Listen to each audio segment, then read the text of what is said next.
Okay, get it going. Ready? Here we go.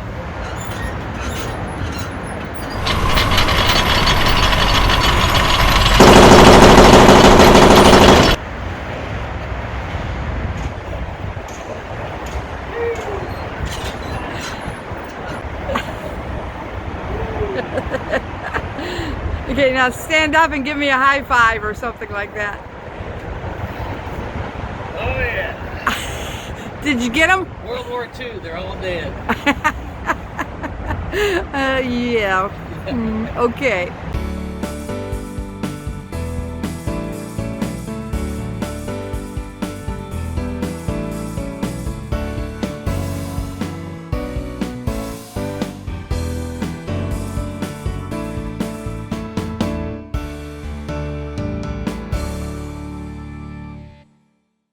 This is the USS Massachusetts. This is the final ship that we're going to tour. Now this is a full-on battleship. It's a South Dakota class, which means that it complied with the Washington Accord from 1922. It was a treaty signed by all the major governments that these battleships, in order to prevent an arms race after World War I, these battleships would be contained to a certain length and width and have a limit on their armament. So this ship is 680 feet long, it's 108 feet wide, and it draws 35 feet of water as she cruises through. It was built in 1939 and commissioned in May of 1942.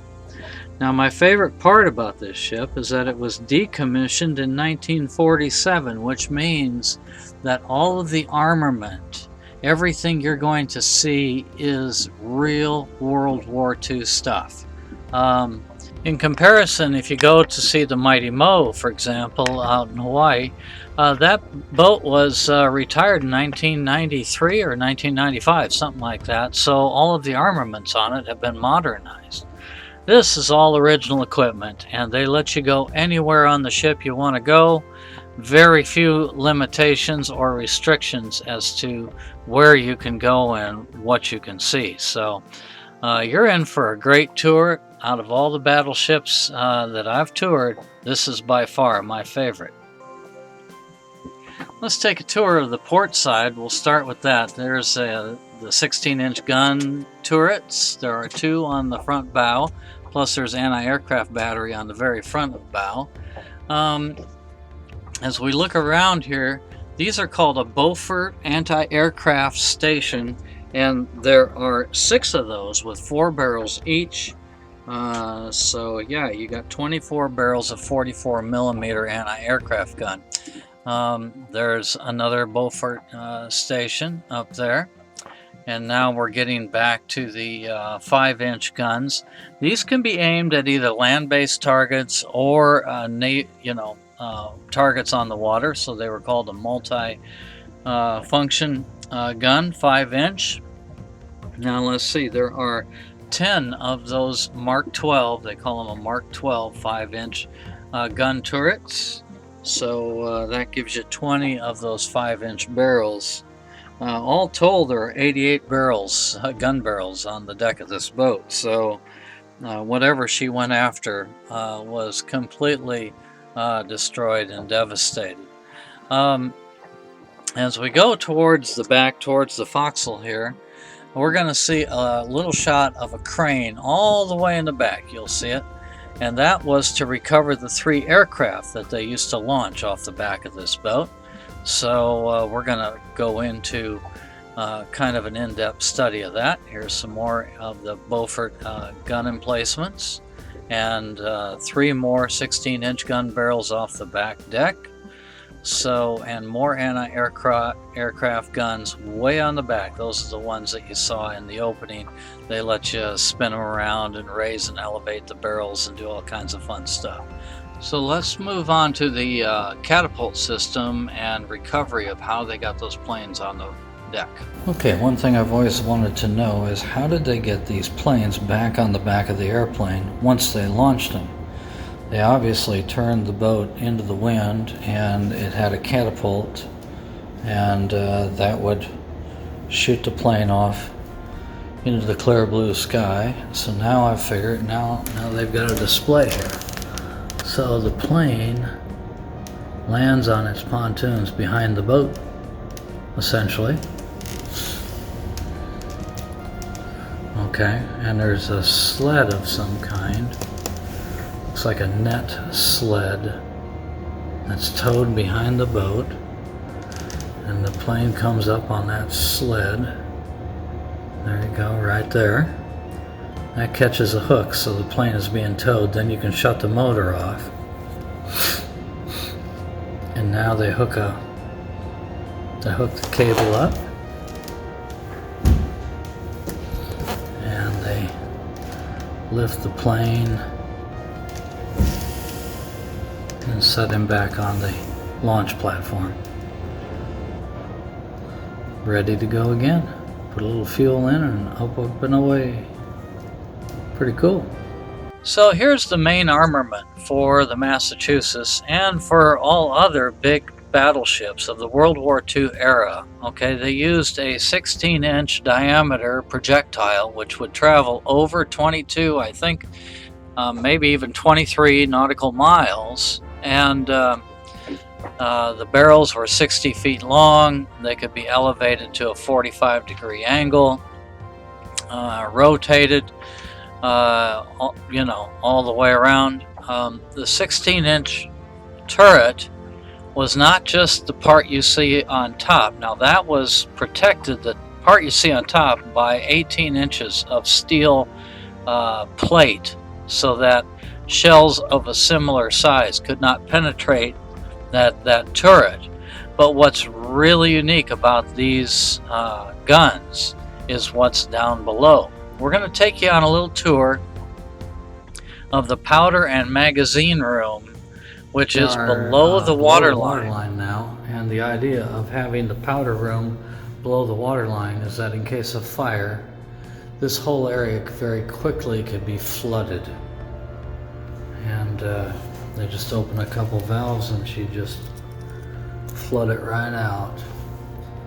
Every 16-inch projectile requires 6 powder kegs to fire. From here the bags were lifted 5 decks to be loaded. They were brought up by 3 elevators in the center of this room, which rotated with the turret. So the whole room rotates with the turret. Powder bags from the magazine were passed into this space through flame-proof shuttles.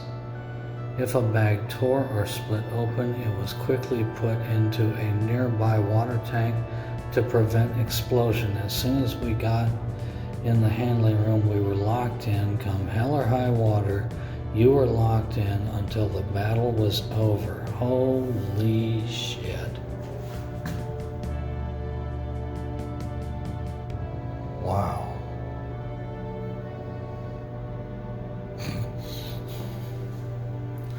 Okay, and this is a elevator. This thing here, I don't know, somehow the bags get from there to in here. I don't know. Wow. Flame-proof scuttle. A flame-proof scuttle.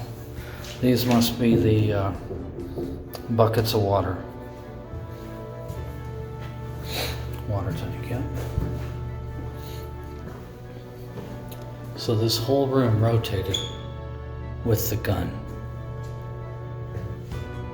So there's like a pin here. So there's probably would be like a chute would flip down, so you could have them load. I don't know what those are for.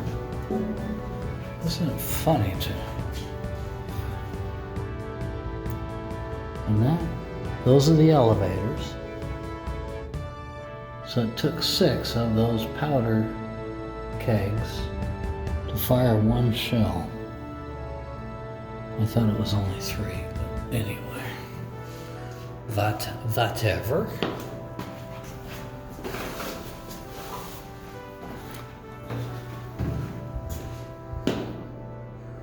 Fire exits and hatches.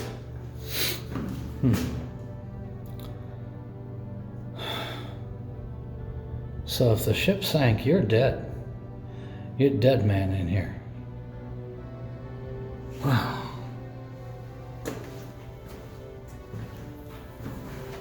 There's no way of coming out of here.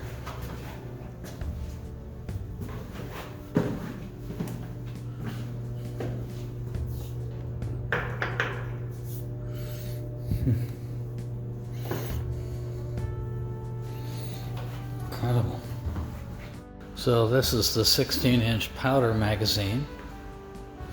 Now I notice that they have the gunpowder. Oh, it says dummy powder cartridge. Good, that makes me feel better.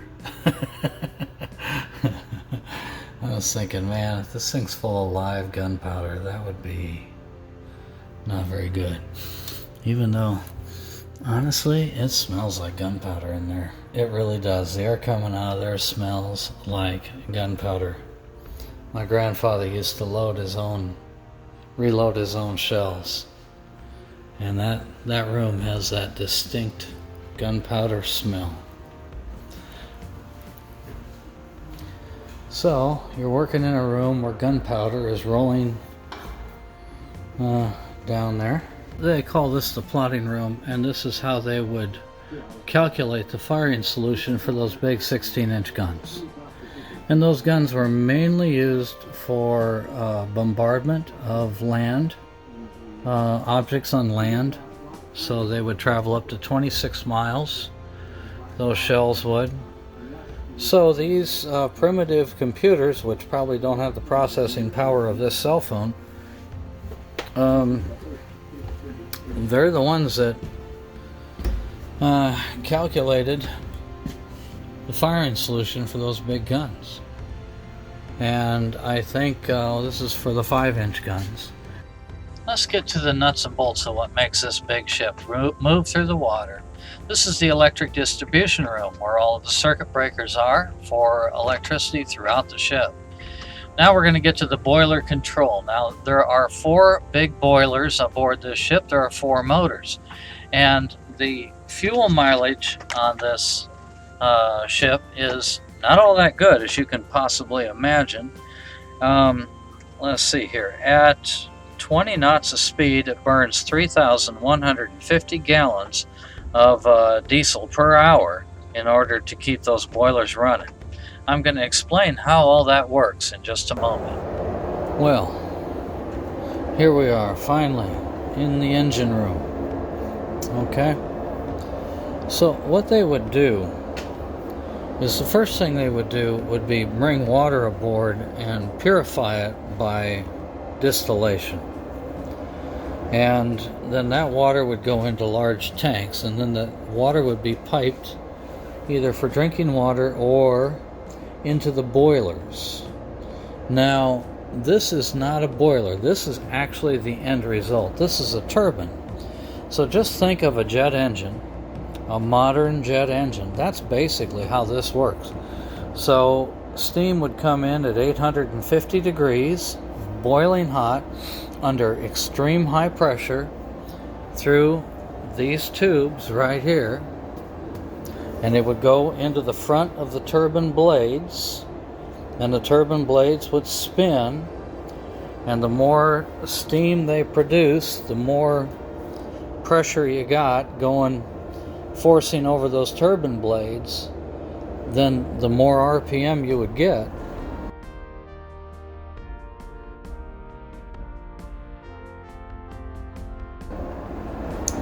Now, at the back of the turbine, so this has got, this whole thing's nothing but blades. And at the back of the turbine, we've got a gear reduction box. And they've got some of this cut away so you can see the gears in there. Okay? And what that does is it provides torque. And this gear reduction box would gear down the output shaft because that turbine was spinning very fast. I'll bet you that turbine was spinning close to 10,000 RPMs. But the propellers were only turning, I think we discovered at the bridge, maybe at the most 200 revolutions per minute. So this whole gear reduction box is to reduce the speed and turn all those RPMs into an incredible amount of torque so that you can turn those massive propellers. There's our boilers. You betcha. Got it. Yeah, look at all them valves. The room temperature in here was 125 degrees Fahrenheit. All day, every day. And that was on a nice cool 70 degree Massachusetts day. I don't know what it would be down here in the heat of the Caribbean or the South Pacific. Man, what a beauty of a ship. So this is where it all comes together. The captain, the helmsman, and a lee helmsman enter this conning station, which is on the main bridge deck at the beginning of a battle, and they're enclosed. They're enclosed and encapsulated in 16 inches of armor plate, and it's actually the safest place on the ship to be.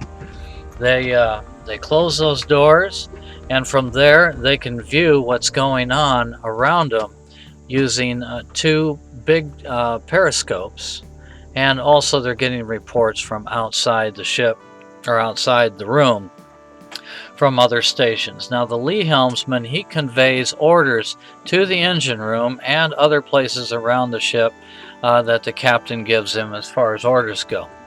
Now 3 decks below this deck is another conning station. In case this one is destroyed, they can move another acting captain, just assuming the other captain's dead, and the active captain can take control of the ship from down here. It's not shielded as well, but it's in another whole spot. Now besides this conning station, there's a third conning station up in the rigging of the ship. Now I'm not really clear on how and when and why they would use that one, but there it is. Well, here's a couple holes that were blasted into the side of her, and this actually did not result in any loss of life. This pretty much concludes our tour of the Massachusetts. I could go on for hours about everything about this ship. We took just hours and hours and hours of video, and maybe someday when I get some time I might revisit it a little bit, but for now we're going to get back to sailing, and I'm sure that some of our more avid sailing fans will be happy to hear that. But during World War II, this ship sailed over 250,000 nautical miles. It served in every major battle in the Atlantic and every major battle in the Pacific. It won 11 stars. I'm not really sure what that means, but anyway, it's just it's the same as the Mighty Mo, as the Missouri. So this was a heavily used ship. It was built before the war, and it was well out of date at the end of the war, which is why it was retired. But we really enjoyed going through it. I hope you've enjoyed taking a look at how they managed to do some things. Also, those General Electric turbines, if you think about it, that is the father of the jet engine. The jet engine, GE just went one step beyond that in order to create jet engines, which went on to serve in Korea and Vietnam and to today. So the basic turbine off this boat that was built in 1939, I just find all of this history just so fantastic, you know, connecting the dots, the engineering dots, how our technology has evolved through the years. So thanks again for joining us, and we'll look forward to our next video, and I guarantee it'll be more about sailing. So with that, have a good one. Bye.